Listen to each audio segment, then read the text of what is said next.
संसद में सन की सांसदों की जान अटकी।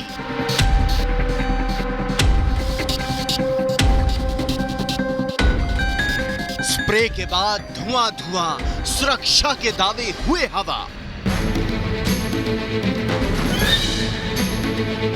संसद भवन की सुरक्षा में आज दो चूक की खबरें सामने आई। पहली बार संसद भवन के बाहर प्रदर्शन कर रहे 2 लोगों को पुलिस ने हिरासत में लिया। वहीं इसके कुछ देर बाद लोकसभा की कार्यवाही के दौरान 2 युवक सुरक्षा घेरा तोड़कर सदन के भीतर घुस गए।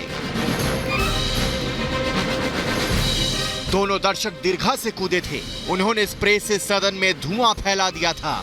इस घटनाक्रम से लोकसभा में अफरा तफरी मच गई। इस वारदात ने एक बार फिर से 22 साल पुराने उस आतंकी घटना की याद ताजा करा दी, जब पाकिस्तानी आतंकियों ने 13 दिसंबर 2001 को भारतीय संसद परिसर पर हमला किया था और गोलियों की तड़तड़ाहट से पूरा देश सहम उठा था। इस आतंकी हमले में दिल्ली पुलिस के कई जवान समेत 9 लोग शहीद हुए थे। बता दें कि आज संसद पर आतंकी हमले की बरसी है। आज ही के दिन साल 2001 में संसद भवन पर आतंकवादी हमला हुआ था। हमले को अंजाम देने वाले सभी 5 आतंकियों को सुरक्षा बलों ने मार गिराया था। आपको बता दें, 2 प्रदर्शनकारी संसद के बाहर पहुंचकर नारेबाजी करने लगे। उनके हाथ में टीयर गैस कनस्तर था। हालांकि जल्द ही सुरक्षा कर्मियों ने उन्हें पकड़ लिया। उनमें एक पुरुष और एक महिला थी, मगर इसके कुछ देर बाद फिर से सुरक्षा में चूक हो गई। 2 युवक लोकसभा के अंदर घुस गए, जिन्हें देखकर सदन में मौजूद सांसद हैरान रह गए। उतर गए और हाथ में कुछ थी, उसे भारी भड़कम मतलब गैस निकलते थे और थोड़ा मतलब सदन के अंदर हमारे सारे एमपी जितने साथी हैं वो पकड़ लिए दोनों को। कोई सिक्योरिटी वाले नहीं, सारे एमपी उनको पकड़ लिए।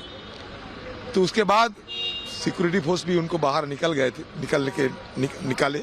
मुझे लगता है कि चूक तो है, कहीं ना कहीं चूक तो हुई है ही। और जब वो एक व्यक्ति नीचे कूदा होगा, लेकिन हमको लगा कि गिर गया है। जब दूसरा व्यक्ति भी उतर रहा था, रेलिंग पकड़ करके कूदने की कोशिश कर रहा था, तब सबके ध्यान में आया। तो इतने इस बीच में सब लोग सतर्क हो गए थे। माननीय सांसद जो थे, तुरंत उन्होंने भी घेरा, उसको पकड़ा। तब तक उन्होंने जूता के अंदर से कुछ निकाल करके वो गैस जो होता है कलरफुल धुआं छोड़ने लगा। कोई डेंजरस कुछ नहीं था, लेकिन चिंता के विषय ऐसा सामग्री लेके अंदर आ गए, ये चिंता की विषय है। जब संसद के अंदर ये सब हो रहा था, उस वक्त कई बड़े नेता संसद परिसर में मौजूद थे। लोकसभा की कार्यवाही जारी थी। हालांकि लोकसभा की कार्यवाही जब शुरू हुई तो स्पीकर ओम बिरला ने विजिटर पास पर रोक लगा दिया। साथ ही कहा कि प्रारंभिक जांच में जो जांच की, उसमें वह साधारण धुआं और सनसनी फैलने वाला धुआं था, इसलिए उस धुएं की कोई ऐसी चिंता का विषय नहीं। उसकी प्रारंभिक ठीक से जांच, प्रारंभिक जांच के अंदर जो प्रारंभिक जांच आए, वो दोनों लोग पकड़ लिए गए हैं। उनकी सारी सामग्री को जब्त कर लिया गया है और जो 2 लोग बाहर थे उनको भी गिरफ्तार कर लिया गया है। अब सुरक्षा एजेंसियां तत्परता और गहनता से पूरे मामले की जांच कर रही हैं। मैसूर के बीजेपी सांसद प्रताप सिन्हा की गेस्ट पर्ची पर संसद में दोनों लड़कों ने प्रवेश पाया था। अब सवाल यह है कि संसद की सुरक्षा में घोर लापरवाही का जिम्मेदार कौन? Bureau report, Republic Bharat.